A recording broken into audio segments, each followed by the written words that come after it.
কিশোরগঞ্জের কুলিয়ারচরে ঈদে মিলাদুন্নবী ও সিরাতুন্নবীর মিছিল থেকে একটি মাজারে হামলার ঘটনাকে কেন্দ্র করে মাদ্রাসার আলেম, শিক্ষার্থী এবং মাজারপন্থীদের মধ্যে ব্যাপক সংঘর্ষের ঘটনা ঘটে।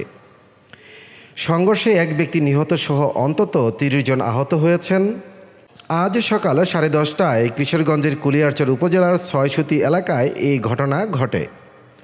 কিশোরগঞ্জের কুলিয়ারচর উপজেলার ছয়সতী বাসস্ট্যান্ড এলাকায় ঈদে মিলাদুন্নবী ও সিরাতুন্নবী উপলক্ষে যশনে জুলুসকে কেন্দ্র করে হকপন্থী আলেমদের সঙ্গে মাজারপন্থীদের ব্যাপক সংঘর্ষ হলে এ সময় মীর মিলন মিয়া নামের একজন নিহত হয়। নিহত মিলন মিয়া পূর্ব ছয়সতীর স্থানীয় বাসিন্দা।